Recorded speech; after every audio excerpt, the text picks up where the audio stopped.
আমাদের স্যার ভেবেই নিয়েছে 3 মাসে বিলিংটা কমপ্লিট করেই ছাড়বো। তো চলো গাইস, ব্যাপারটা তোমাদেরকে প্রথম থেকে বলি। তো হ্যালো গাইস, কেমন আছো? আর আমি অনেক ভালো আছি। আর বর্তমানে আমি এখন আছি তামিলনাড়ুতে। আর তোমরা সবাই জানো আমি এই তামিলনাড়ু মাটিতে একটা চ্যালেঞ্জ নিয়েছি। চ্যালেঞ্জটা হচ্ছে 120 দিনে 10,000 ফলোয়ার্স করে দেখাবো। আর আজকে হচ্ছে তার 22 নম্বর দিন। তাই প্রতিদিনের মতো চলে এসেছিলাম কাজের সাইড। আর আজকে আমি কি কি কাজ করি সেটা দেখার জন্য পুরো ভিডিওটা ওয়াচ করো। সাধারণত আমি সারাদিন কি কাজ করি সেটা দেখানো হয় না, কারণটা হচ্ছে কাজের সময় ক্যামেরা করতে খুবই অসুবিধা হয়।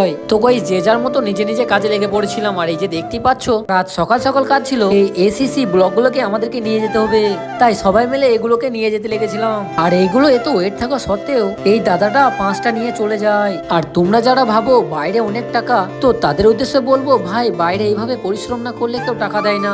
বাইরের জীবনটা এতটা সহজ না যতটা সহজ তোমরা ভেবে রাখো। সারাদিন এইভাবে কাজ করার পরেও রান্না করে খেতে হয় রাত্রে। তো গাইস ছাড়ো ওসব কথা। আর ওখান থেকে আসার পর আমরা যে টালিগুলো ছিল নিচেতে, সেগুলোকে এখন একতলার উপরে তুলছিলাম। হ্যাঁ গাইস, যেহেতু নিচে তলাটা এখন পরিষ্কার করার জন্য বলেছিল, আর সারাদিনে এখন আমাদেরকে এই সব টালিগুলো খালি করতে হবে। তো গাইস যাই হোক, কিছুক্ষণ কাজ করার পর আমি চলে এসেছিলাম এই টালি মিস্ত্রির কাছে।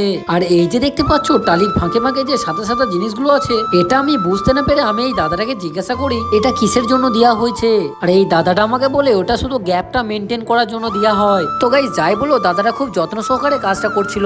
আর ওখান থেকে চলে আসি এই রং মিস্ত্রি দাদার কাছে। হ্যাঁ গাইস, যেহেতু 3 মাসে বিলিংটা কমপ্লিট নেবে, তাই সমস্ত রকম মিস্ত্রি কাজ চলছে। তো আমার এই ভিডিওটা আমি এখানে শেষ করছি। দেখা হচ্ছে তোমাদের সাথে পরের ভিডিওতে।